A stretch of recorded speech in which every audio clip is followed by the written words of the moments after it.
Have you ever felt a little bit overwhelmed or confused about all of the different lash types and their names? Today I'm going to do my best to explain the difference between them.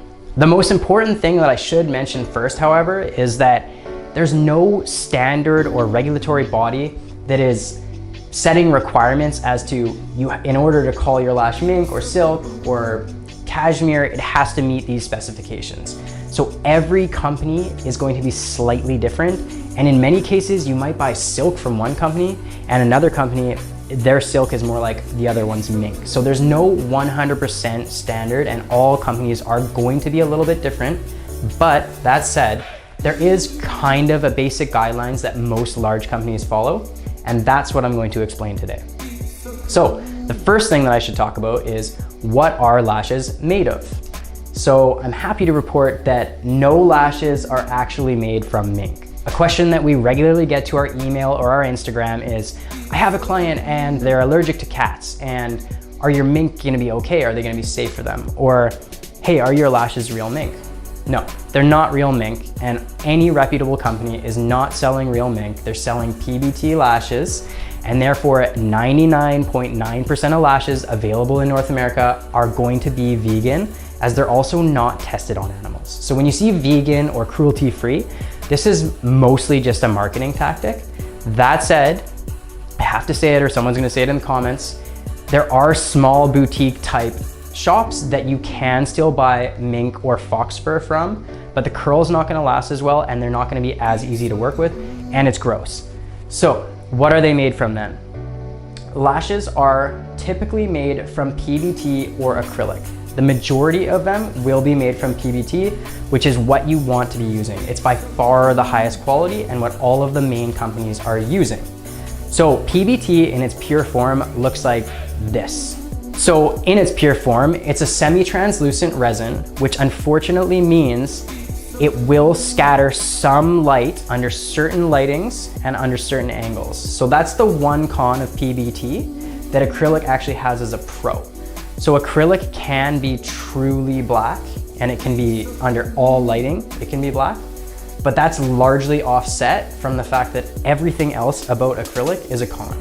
So PBT, the one con it has is that it can't be truly black. You can get really, really close, but especially in those lower diameters, like a 0.03, under certain lighting, it will 100% scatter a small bit of light, which creates a hue, generally purplish, blue, or green.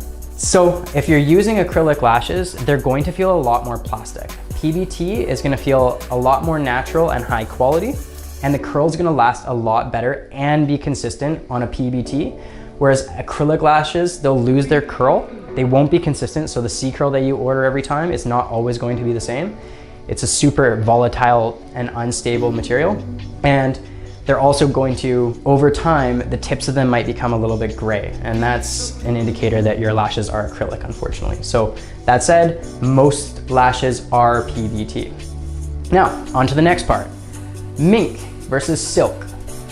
First off, there's no such thing as silk lashes in terms of the material that they're made from. If you tried to make a lash out of a silk material, it would just flop right over. It wouldn't maintain its curl. So lashes aren't made of silk, they're made of PBT. The difference between mink and silk is the taper and the finish. So mink lashes, you can get in either a matte or a gloss, but you're most likely going to see a matte for the mink. It also has a uniform taper. So it tapers on the same angle from the base to the tip.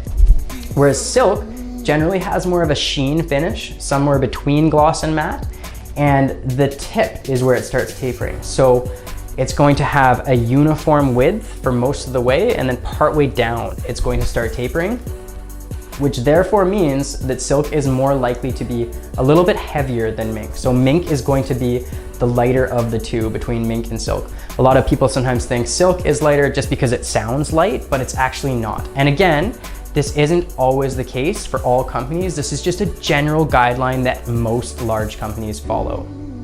So the next one is our flat lashes. So this is the old school type of flat lash that was when flat lashes first came out. It was shaped like this, but you won't see that as much anymore. It doesn't mean that you can't get them still, but more than likely what you're going to see is the ellipse flat lash. So the reason that they've changed the design to an ellipse style is because you can see right here, whether you're putting it on the top or the bottom, it's going to, when you stick the little bit of glue in there, it's going to kind of wrap around the natural lash shape, as a natural lash is shaped like that, obviously. Whereas this isn't going to have as many points of contact when you adhere it to the natural lash. So the difference between a flat lash and a standard classic lash is that the top and the bottom are removed. So this would be a standard silk or mink, and then this section here and this section in red here is removed, therefore making flats lighter. So a general guideline is just over half the weight. So a 0.2 in a flat is going to weigh roughly the same as a 0.12 in a classic. So using a 0.25 silk or classic, almost certainly going to be too heavy for your client's lashes. However, your client may be able to handle a 0.25 in a flat, as you have the width still, but you don't have the weight of the top and the bottom of the lash. Cashmere. So cashmere is essentially just a flat lash, an ellipse flat lash, and it has a split tip, which creates a more feathered look. That's all it is. It's cashmere, split tip, more feathered look, but it's essentially the same thing as a flat, just with a split tip. So the last one that I'm gonna mention is camellia. And so what camellia means is, for your mink, your silk, your ellipse, your cashmere, you generally just have one length in a row. So you have your 8, 9, 10, 11 millimeter, and all of those rows are just going to be 11 mil or 10 mil. Whereas camellia, you're going to have staggered lengths. So you might have 14, 13, 12. So it's doing this in the row. And then when you make your fan and you pull it off the lash, you're gonna have an effect like this. This is what it's gonna look like, as opposed to just a uniform tip and they're all the same length. So that's essentially the different lash types. You have your mink, you have your silk, you have your ellipse, your cashmere, and you got your camellia. Those are more than likely gonna be the names of lashes that you see on the websites that you're going to. And that's a basic overview of what they mean. There are more, there's different types of specialty, there's clover lashes and whatnot, but these are the basic, most commonly seen lash types and an explanation of what you can expect. Again, there are differences between each company, however, this is a basic guideline. So I hope this provided a little bit of clarification as to the different lash types. And as always, we're more than happy to answer any questions you might have, so shoot us a message on Facebook, Instagram, or an email, and one of our techs will be more than happy to get back to you.